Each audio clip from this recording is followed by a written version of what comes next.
Christmas morning, I jumped out of bed and pulled on my robe and slippers. I raced to the bathroom and washed my face before running off through the kitchen and dining room into the parlor. And Mr. Harvey was already there, stoking up the Christmas fire. He turned and said, "Merry Christmas, Maggie," as he pointed toward the tree and the stockings. "Looks like Santa's done been here and gone," he said. There were many, many more presents than there had been the night before, all wrapped in colored paper with reindeer on it.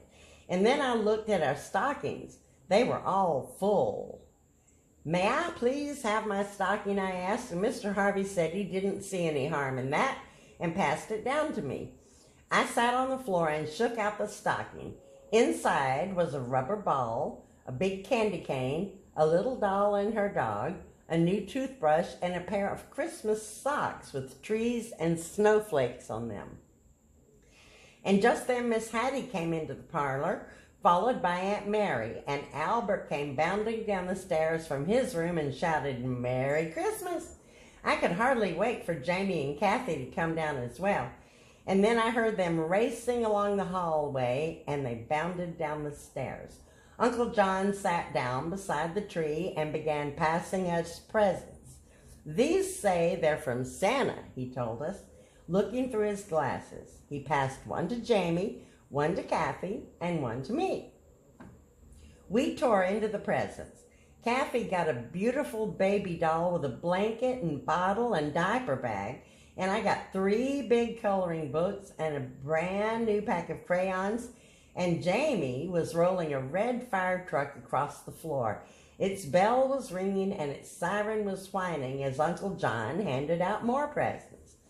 Jamie let out a whoop when he saw the set of Lincoln Logs, and Kathy held up a Chutes and Ladders game as I tore into a big box that had my name on it, and there she was.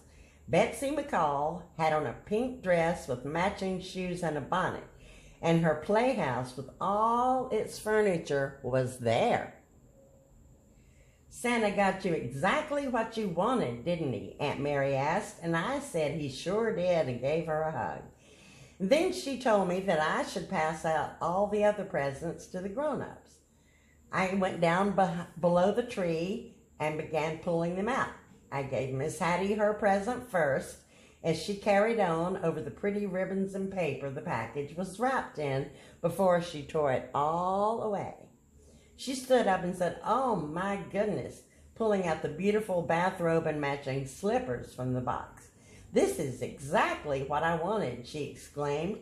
She slipped the robe over her shoulders and held up the slippers. Then I gave Aunt Mary her present, and she did have a look of surprise as she spritzed a little of the perfume onto her wrists, onto me and Miss Hattie. She gave a big hug and said she loved the perfume. Albert opened his present and said he really liked the key ring, and he opened the present from Aunt Mary. It was a bottle of aftershave and a pair of slippers, and she opened her present from him to discover a beautiful silk scarf and some pearl earrings. Mr. Harvey and Uncle John both liked the gloves and caps I'd gotten them. They slipped them on to try them on for size. And Mr. Baker had given his wife a beautiful necklace and a bottle of perfume as well. And she had given him a leather briefcase and a brand new watch. Jamie and Kathy both got new pajamas and a book from their parents, and Santa had no trouble finding them to leave the presents at all. I couldn't have been happier when I opened the present from Hattie and John. It was my very own little wristwatch. Hattie placed it on my wrist and wound it and set the time for me. I held it up to my ear and listened to it tick. I hugged them both as Mr. Harvey called me over to give me my gift. I opened it to discover a package of assorted shoes, dresses, and hats for Betsy McCall. "Thank you, Mr. Harvey," I cried, ripping into the package as he gave me a hug. And William Post gave me a bundle of peppermint sticks from the store, and I gave him the wool scarf I had found in the store in Chattanooga, and he wrapped it around his neck before he lit his pipe. Then it was time to set the table. Aunt Mary asked Kathy and I to help, and we did a good job with the plates, silverware, and napkins.